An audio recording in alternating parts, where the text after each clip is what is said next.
Welcome to Tech Smarter. My name is Abby Ritchie. I'm your host, and this is where we talk with the operators, the innovators, and the investors who are shaping the future of aging services. Today's episode is brought to us by LeadingAge Arizona, and Tech Smarter is a production of the Smarter service. Now, if you happen to be a senior living operator and you're struggling with the demand of tech needs within your community, I would love for you to reach out to me and let us explore how we can professionalize this type of support for your community and for your residents. No doubt they need it. I want to go ahead and bring my guest on today. We have Keren Etkin. Welcome to Tech Smarter, Keren. Hi, Abby. Thank you so much for having me on the show. You are welcome. It's a pleasure to have you on. We've talked several times over the past couple of years, and so I always love to hear your perspective on what's happening in the age tech arena. Before we jump into our questions, could you give us, a description of who you are, how you got into this, and what you're looking forward to in this area, please? Sure. So, hi, everyone. My name is Keren Etkin. I am a gerontologist by training. So, I started my career in the nonprofit organization sort of type of space, serving older adults who live in the community. And then I transitioned into tech. I was a founding team member at one startup, and then I co-founded another startup. And during this time, I also launched a Gerontechnologist as a media platform that covers the global age tech ecosystem. And I feel very, very fortunate to be both an insider and an outsider looking in at this ecosystem, because it has evolved so dramatically over the past few years, and it is still growing. And I'm really looking forward to seeing it grow and seeing it evolve and seeing more older adults adopt technology, cutting edge technology.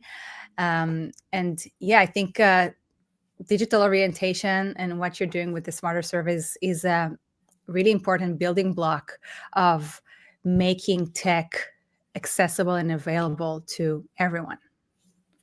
Thank you. Thank you so much. Yes, it is a growing ecosystem. It is a growing field. It is a niche that is just exploding in so many ways. And I also feel honored to be involved in it and to see it grow so much over the past 5-6 years.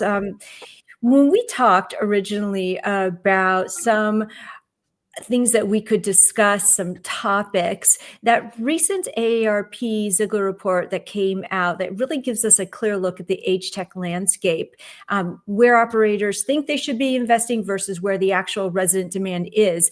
It's truly a critical reality check. I want to ask you what you think is the biggest disconnect between what you see happening with senior living executives about what they believe and the immediate practical reality of what older adults are ready to use today in terms of the technology. Sure. So I think there is this common misconception in the general public that older adults aren't using technology or are scared of technology. And, people who work in senior living are part of the general public. So if there is stigma, if there is misconception, it's very hard to shake that off, right? You even see like internalized ageism, right? Because if you've been ageist throughout your life, if society has taught you that aging is bad, it's really hard to shake that off when you yourself start to grow older, right? So there is this notion, the misconception that older adults aren't tech savvy or aren't using technology. And you and I know this not to be true. And thankfully, now, thanks to AARP's annual Tech Trends and the 50 Plus report, we have the data to back it up. And thanks to Pew Research Center and other organizations who really keep publishing fantastic reports on tech adoption among older adults. And what we see is that older adults are not just able and willing to adopt technology, but they're doing so in growing numbers year over year. They have multiple devices. You yourself have told me that people move into senior living with multiple devices. And, sometimes even the staff doesn't know how to provide tech support for that, because it's really hard to keep up if it's not your job to keep up with technology. It's really hard to keep up. Does that answer your question? Yes, I remember initially when I was just starting to teach classes at senior living communities, I could see technology being implemented in real time. For instance, I would teach a class and I would see, like this was back in the day, that the majority of my students were using iPhone. I think it was the iPhone 10 that did not have the home button on it. And at that time, I still had an iPhone 6 or 7 or 8. And I thought to myself, oh my goodness, like they're way ahead of me. I need to up my game and start learning how to use this next range of technology. The same thing happened when I started seeing more and more residents show up wearing Apple Watches. It was, it was a revelation to me that, hey, this is the demand. This is what they want. This is the thing that I now need to teach, and so that I can support their needs. And it was really like a big shift, thinking that, here I am on the cutting edge of technology, and yet they're introducing this technology to me, right? Yeah, absolutely. And I think that one of the great things that Apple has done is to incorporate features in existing products that serve older adults, like fall detection and gait assessment. They've incorporated those in the Apple Watch and in the iPhone, and they've done it in a way that doesn't introduce stigma. And it doesn't make people feel bad about themselves, because who doesn't want to wear an Apple Watch? I mean, it makes you look cool. It makes you feel cool, right? And having a fall detection feature is like an added bonus. So why not utilize that? 100%. It's only as good as the person who's wearing it. And if there's stigma associated with a pendant, for instance, or one of those bracelets that they actually make you wear at a lot of communities, if there's a stigma associated with it, then it's not collecting the kind of data and supporting your needs the way you want it to be. And this also reminds me of another piece that what we're doing internally at the Smarter service within every community that we work in is that we gather data, and then we share this data with the operators to let them know, yeah, you know what, your residents are interested in learning more. Your residents have questions about your engagement platform more than anything else, for instance, or your residents are frustrated with Wi-Fi connectivity. So we're always collecting data so that we can better serve the population of residents. Absolutely. Talking about major trends, from wearables to AI, all of these things tend to go through some kind of cycle. And while leaders are definitely looking for a clear ROI on introducing technology, sometimes things really get diluted by a complex solution that's not solving the core problem within a community. Where should a senior living community start their AI journey? So this is a great question. And what we've seen in the recent Ziegler Linkage Fund and LeadingAge cast report, by the way, if there's anyone from this team watching this show, thank you so much for publishing this report. It was one of the most interesting ones that I've read this year. So what we've seen in this report is that what happened, probably due to the fact that most offices use Microsoft software, is that people in senior living have been adopting GitHub as Copilot, right? Or the Microsoft Copilot as their go-to LLM. And on top of this, they're also using ChatGPT. So I think for many people who work a desk job and have to write a lot or create slide decks as part of their job, these solutions are a game changer in terms of productivity. And when you are sitting at your computer and Microsoft hands it to you on a silver platter, it's really a no-brainer to try it out. And then people they see the light and they see, wow, creating this slide deck last year from the same spreadsheet took me a whole day, and now I got it done in 1 hour, and I can like go out and like do other stuff, talk to the residents, go on a coffee break, go home to be with my family. And it is really a game changer for people who work office jobs all over the world. And senior living is no different. We have people working office jobs. Yeah. So, it's funny because when you talk about this, it reminds me of working with residents and teaching them about AI and teaching them about ChatGPT and how they can use that and apply that to their lives. One thing that we love to do is just destigmatize some of these terms and the newer technology so that a resident can start adopting it and not be afraid of it. Absolutely. And there is no, I mean, with any new type of technology, I understand why people, or why some people might be sort of on the fence. But I feel that with LLMs, because we have so many products that were launched roughly around the same time that have free versions that anyone can try, I feel like it's a relatively low effort thing to try out. So you don't have to go out to your house to buy anything, you don't have to install anything, you don't have to pay for anything. You just try and you see whether it brings you any value. And for some people, it may be getting their job done more productively, and for others, it may be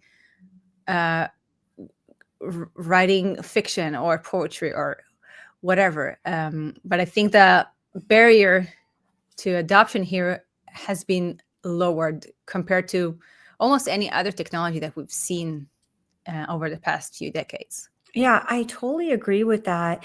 And I want to discuss the powerful ability for storytelling and also reminiscing within AI. I was exposed to a certain new technology called Eternos.ai, and within this technology, what someone is able to do is really capture their life story as well as answer about 100 questions in their own voice so that when they pass, their loved one can ask this digital AI form any questions, whether it's about their philanthropy or their entrepreneurism or their family history. But to have that recalled in your loved one's voice is amazing. Have you seen any other type of AI systems like this that help with storytelling and reminiscing? So I believe that virtually all of the storytelling, the digital storytelling solutions today utilize AI in the backend. And so, yes, some of them will recall, like will be able to respond to questions in your loved one's voice after they pass. I've already also seen one that sort of was able to capture their image and produce a video. That was a couple of years ago. I bet that this is way more advanced now with the AI tools that we have now. So I've seen multiple such solutions, and I think that like when someone wants to leave something behind, it's great that they have multiple options, right? Because up until not so long ago, your best option would be to sit down and write down your life story, or write down with a ghostwriter if you could afford one, and like really print out books to give to your family. But in this day and age, with people's attention span is so short, I don't know how many people sit down to read the book that their parent or grandparent left them. But having sort of a digital way to ask questions, I feel like that would be more accessible to more people. Yeah, likewise. The other aspect that's developed tremendously is social robots. And I know that you're an expert in this field, and sometimes robots can definitely fill the role of the non-human tasks from engagement to companionship. But with an innovator and an operator, how can they position these robots within their community to benefit the residents? So one of the things that I think there is sort of a misconception of social robots is that they are built to replace humans, when that couldn't be further from the truth. Social robots, whether they're like an objectoid or whether they're shaped like a pet, they're really designed to provide some sort of companionship and comfort when humans are not available. And the reality is that we don't all have people around us 24/7 when we want to interact with someone. And interaction doesn't have to be verbal. It can be like petting your pet cat and getting some sort of feedback back. That in and of itself could provide comfort. And there is research about social robots showing that they are effective in improving well-being and sometimes even in reducing loneliness. So I mean, when it comes to senior living, I don't think there's like a one size fits all. I think it's really really depends on like the needs of the residents and what they feel that is missing in their lives, what they are willing to try out. So, I mean, I believe all of the startups who create social robots, Intuition Robotics included, the one that I was fortunate enough to be involved in, I'm sure that they're all happy to pilot and sort of allow people to try out the product to see if it works with their community's needs and if it produces the required ROI, which you so smartly mentioned in the beginning. What were some of the biggest surprises for you in developing a social robot that you didn't recognize at first, but then saw the benefit? Well, I have to admit that when we first started out, voice-enabled technology was fairly new. So that was like in 2016 or 2017. So I was pleasantly surprised to see how easy it was for older adults to adopt this type of technology and to adapt to this new type of interaction. Because everyone I had spoken to and every potential user I had interviewed at the time, they already had at least a desktop computer, if not a smartphone or a tablet on top of this in their home. So they knew how to use technology. And when we introduced this voice-enabled technology, it was so seamless and so intuitive to use. And I was really pleasantly surprised. You have to remember that back then, we didn't have like LLMs running in the background. So people had to use like specific voice commands if they wanted to get something out of their robot. And I'm sure that now the whole user experience is much more intuitive and much more engaging because now the robot can basically it's not limited to like only scripted responses as it was back in the day. Now it can technically have infinite types of responses. So you could ask it the same thing every day. You could ask it to tell you a joke every day or to ask it to tell you the weather every day. And it will say slightly differently every day because there's LLM in the background who has like unlimited options on how to respond to each prompt. Yeah, I am always an advocate of voice activation because with the older population, as we age, we lose dexterity in our fingers. Our eyesight decreases. And so I am a huge advocate of voice activation. I've even seen on so many occasions how just using a microphone button on a Roku remote, for instance, makes a huge difference for navigating a smart TV. So I am a huge advocate for that. And I remember in the early days teaching my clients how to use the digital assistant and how to ask for certain things and how to just start simply by using those various commands that are built into that app. And little by little, we've seen more and more adoption in that area. So it's fascinating. It's just something I'd love to see more of, because it means that in the long run, this older adult is going to be served and supported by the use of their voice. Absolutely. And one of the things that I think people don't realize is that your hands get dry as you grow older, and that sort of makes it sometimes difficult for the touch screen to pick up what you're trying to do. And that's like, I really wish that would be fixed in the near future, because that is a challenge. You still can't do everything with your phone using voice commands. Yeah, the fingertip and the stylus, right? Yeah. So when you're consulting with other age tech companies and you're coming into contact with other age tech innovators, what would you say are some of the most common flaws that you see in the user interface today? So first of all, I don't believe that everyone still uses like the best practices of age-friendly design. So I get it when startups are strapped for resources and they want to just build something and launch something and get something out the door, using as little resource as possible. I get it. But I feel like after you've been funded, one of the sorry, one of the first things that I would do is get I'm sorry. No problem. One of the first things that I would do No problem, Karen.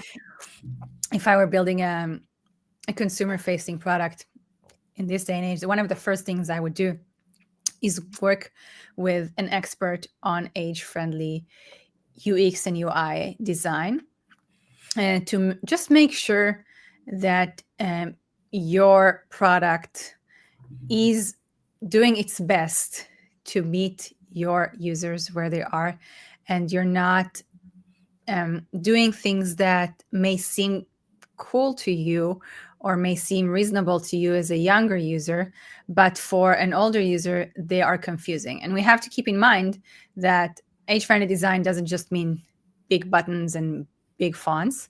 There's also color considerations, color palette considerations, microcopy considerations. And when you make your product age-friendly, you're making it better for everyone. So even if you're building a product for the general population, there is really no type of challenge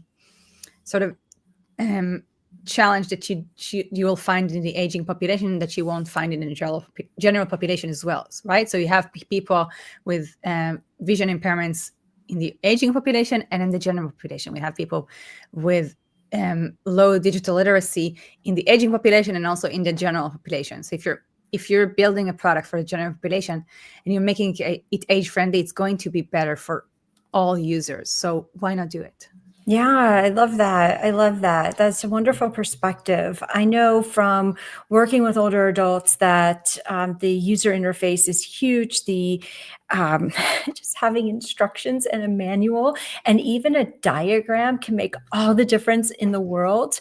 And that an older adult wants to learn things from the foundation and build upon that. And a lot of times they're just handed these devices or this technology and expected to understand how it works. And I think one of the biggest feelings that I've seen is when an innovator creates something and then they say something such as, oh, it's as easy as 1, 2, 3, or it's really plug and play.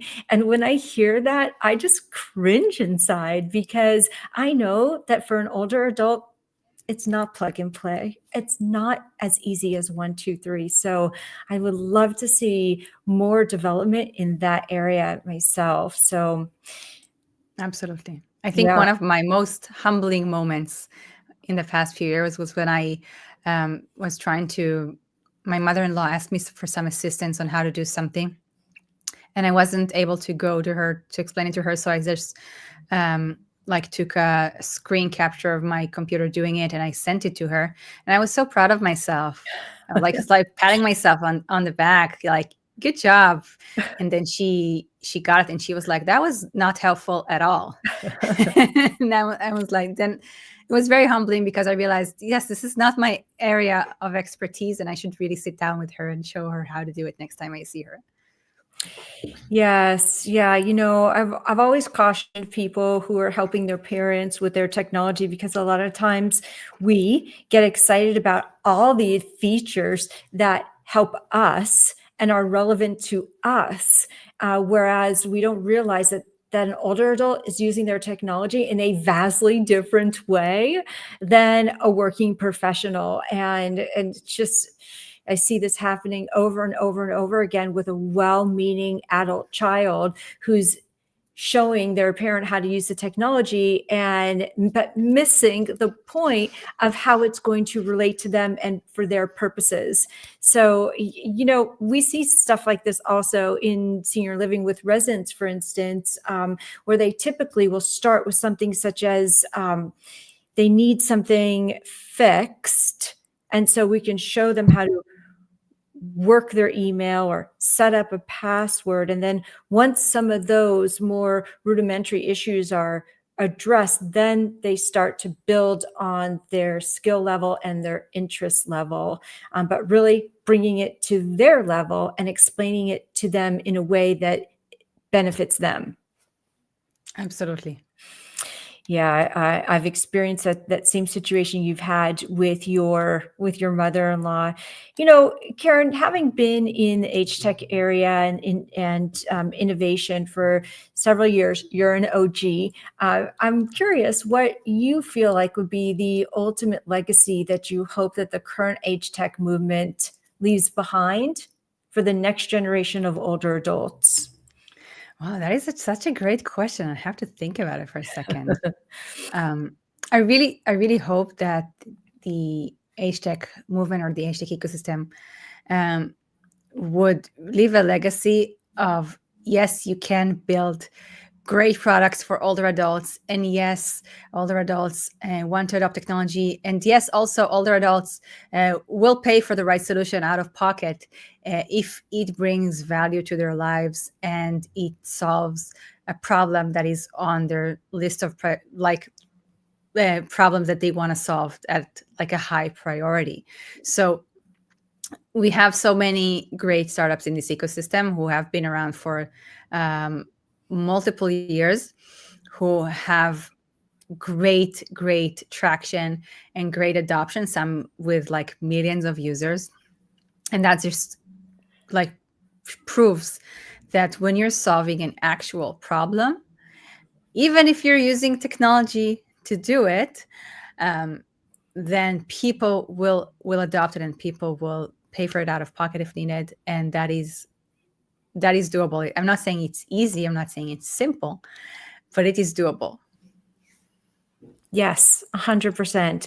Well, Keren, I want to thank you so much for your time. It's always an inspiration to talk with you and to listen to your podcast. And for people who want to gain more information about what you're doing, what's the best way for them to reach you? So my best places to contact me are either on LinkedIn or through the Gerontechnologist.com. Abby, I want to thank you for inviting me on the show. It's always a pleasure chatting with you and learning from your experience. Oh, thank you, Keren. I so appreciate that. And for those of you that are following along here today, thank you so much for your participation. Thank you for your involvement and for your comments. If there's ever someone you'd like to hear more from or learn something more about, please go ahead and reach out to me. You can always connect with me here on LinkedIn. And we wish everyone a wonderful week and holiday season. Goodbye. Thank you.